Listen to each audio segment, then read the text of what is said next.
Salut les amis! Comment ça va?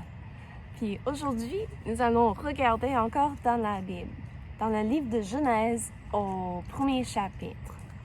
Au chapitre 1, et nous allons commencer au verset 11. La Bible nous dit: « Puis Dieu dit que la terre produise la verdure, de l'herbe portant de la semence des arbres fruitiers donnant du fruit selon leur espèce, et ayant en eux leur semence sur la terre. Et cela fut ainsi. La terre produisit de la verdure, de l'herbe portant de la semence selon son espèce, et des arbres donnant du fruit, et ayant en eux leur semence selon leur espèce.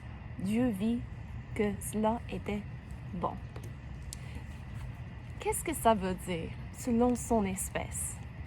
Nous avons déjà parlé de cela, mais je voulais juste en parler un petit peu encore.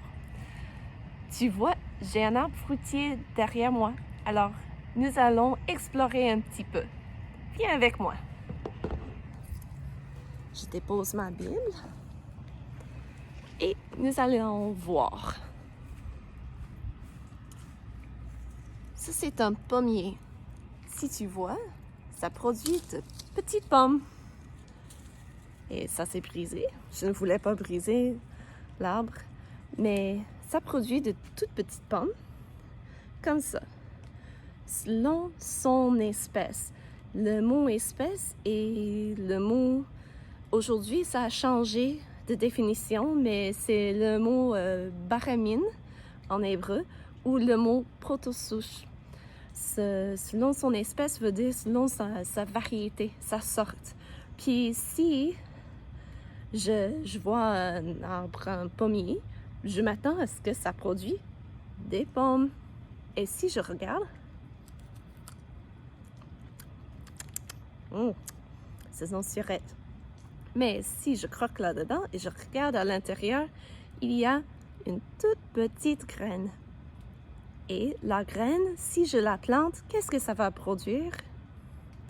Mais ça va produire un pommier, parce que c'est selon son espèce. Mais sais-tu que la protosouche, qui comprend les arbres fruitiers, est vraiment grand? Vraiment, Dieu a mis une variété incroyable dans les plantes qu'il a créées. Comment le sais-je? C'est parce que les arbres fruitiers comme les pommes, les poires, les cerises, les prunes, ils appartiennent tous à la même protosouche des arbres. Quoi? Tu te dis, tous ces arbres sont comme des cousins dans la même famille? Mais oui! Et en plus, ils sont des variétés de la protosouche des Rosaceae. Ça, c'est le nom en latin pour désigner la famille des roses. Oui, cet arbre ici, qui est un pommier, est comme le cousin des roses, des rosiers, des mûres, des framboises. C'est incroyable, mais c'est vrai. Ils appartiennent à la même protosouche, qui veut dire que Dieu créa une plante qui avait tout le potentiel pour toutes ces variétés là-dedans. Puis, avec le temps, ils se sont exprimés, les variétés différentes. L'expression de leur ADN a changé selon le fait si la plante s'est adaptée à un endroit ou si quelqu'un choisissait certaines caractéristiques. C'est comme dans un sens... Disons que moi, je veux faire des crêpes chez moi. La recette de base pour des crêpes, c'est la recette de base. Mais est-ce qu'on peut faire des variétés? Bien sûr. Est-ce que les variétés vont goûter vraiment différemment? Mais oui, ça dépend. Est-ce que je vais faire juste quelque chose de base pour mettre du sirop d'érable là-dedans avec du beurre? C'est bon. Ou est-ce que je vais mettre un peu de chocolat dans mon mélange pour faire des crêpes au chocolat? Ou est-ce que je vais mettre des herbes?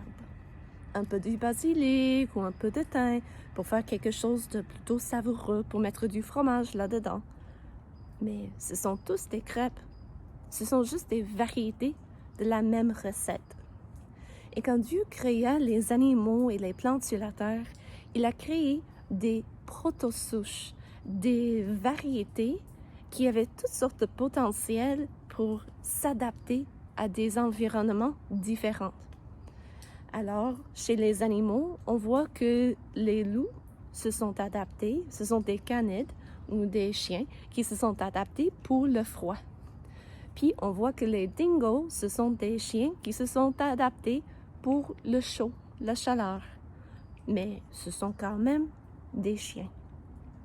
Alors, c'est vraiment intéressant de regarder toute la variété que Dieu a mis sur la terre, d'étudier les plantes et de découvrir que les menthes appartiennent tous à la même proto-souche. Les menthes sont tous des cousins et des cousines. Ce sont des plantes avec des tiges carrées, avec des feuilles opposées et d'habitude, ils sont très aromatiques. Mais ils sont tous, dans un sens, la même plante, mais des plantes qui expriment certaines variations. Alors, il y a la menthe qu'on utilise pour la pâte à dentifrice. Je dois avouer que je n'aime pas trop le goût, mais il y a ça. Mais il y a d'autres menthes qu'on met dans les cannes de Noël. Ça, j'aime cette variété-là. Et pourquoi est-ce que c'est important de savoir que Dieu créa la terre, les arbres, les animaux, selon leur espèce ou selon leur proto-souche? Mais c'est important de savoir parce que ça nous aide à comprendre le monde qui nous entoure. Nous n'avons pas besoin nécessairement d'apprendre le nom de chaque plante qui existe, mais nous pouvons apprendre les caractéristiques des familles des plantes, des proto-souches. Nous pouvons apprendre des caractéristiques des animaux pour se rendre compte que le nombre d'animaux que Noé avait à bord large n'était pas énorme. Oui, il y avait beaucoup d'animaux, mais il n'y en avait pas des milliers et des milliers.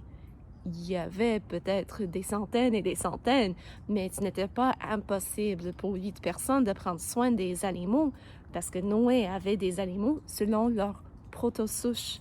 Alors, il avait 2 chiens, mais 2 chiens qui représentaient toute la variété qu'on voit chez les chiens aujourd'hui, incluant les loups, les renards et tout cela. Puis si il amenait des plantes avec lui, parce que la Bible ne nous dit pas, mais si il avait amené des plantes, des graines avec lui, il n'avait pas besoin d'amener des graines de pommier, des graines de prunier, des graines de cerisier.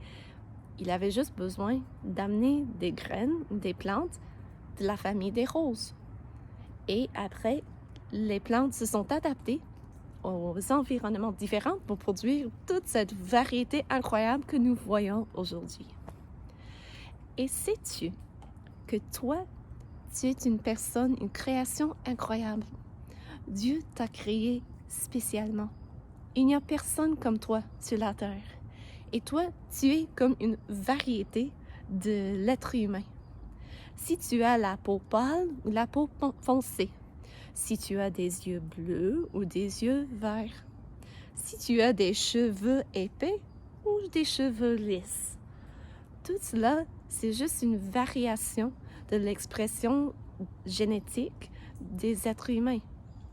Et peu importe si tu as certains ADN qui s'expriment, si tu es très grand ou si tu es très petit, ça ne change pas ta valeur devant Dieu. Aux yeux de Dieu, tu es une création merveilleuse parce que c'est lui qui t'a créé. Et j'espère qu'aujourd'hui, tu vois tout ce qu'il a créé, toute la variété, vraiment tout le potentiel pour tellement de choses différentes qui est incroyable, qu'on peut explorer, on peut apprendre au sujet de la création. Et j'espère que tu te rends compte qu'il est merveilleux et qu'il t'aime, qu'il t'avait créé spécialement et qu'il n'y a personne comme toi sur cette terre.